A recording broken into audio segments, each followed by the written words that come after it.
Hello bachcho, let's see the question. The question is, during regeneration, modification of an organ to another organ is known as.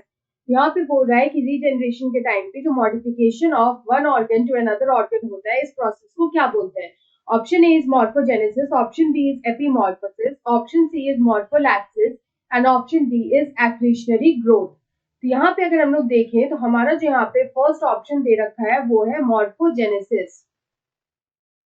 तो यहाँ पे morphogenesis का क्या meaning होता है? तो यहाँ पे होता है फॉर्मेशन ऑफ ऑर्गन्स. अगर हम लोग यहाँ पे मॉर्फोजेनेसिस को डिफाइन करें तो हम लोग बोल सकते हैं कि it is the formation of organs from embryo.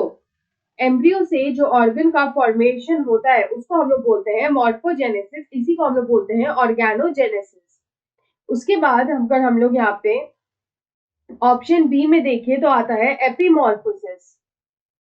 तो यहाँ पे ये एपीमॉर्फोसिस क्या होता है? तो एपीमॉर्फोसिस जो होता है, यहाँ पे जो लॉस्ट ऑर्गन है उसका यहाँ पे रिप्लेसमेंट होता है. तो हम लोग बोल सकते हैं it is the replacement of a lost organ. किसी भी लॉस्ट ऑर्गन जो है उसका यहाँ पे रिप्लेसमेंट होता है. और ये रिप्लेसमेंट कैसे होता है? तो यहाँ पे ये जो रिप्लेसमेंट होता है, it is by proliferating new sales. It is by proliferating new sales. और यहाँ पे ये जो प्रोलिफरेशन होता है ऑफ न्यू सेल्स, ये यहाँ पे कहाँ से होता है? तो it is from the injured part. जो इंजर्ड पार्ट होता है वहीं पे होता है this proliferation of new sales, और यहाँ पे होता है रिप्लेसमेंट ऑफ लॉस्ट ऑर्गन. तो इस प्रोसेस को हम लोग बोलते हैं एपीमॉर्फोसिस.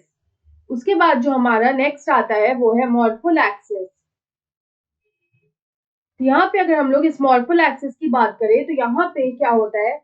यहाँ पे मॉडिफिकेशन होता है of one organ to another. Here we can say that it is modification of one organ to another during regeneration. तो इस प्रोसेस को हम लोग बोलते हैं मॉर्फोलैक्सिस. उसके बाद जो हमारा यहाँ पे लास्ट ऑप्शन दे रखा है वो है accretionary growth. It is accretionary growth. तो यहाँ पे इसका क्या मीनिंग होता है? तो यहाँ पे बेसिकली इसमें इन्वॉल्वमेंट होता है.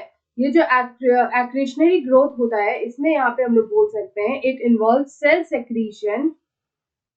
It involve cell secretion to increase the volume of the extracellular spaces.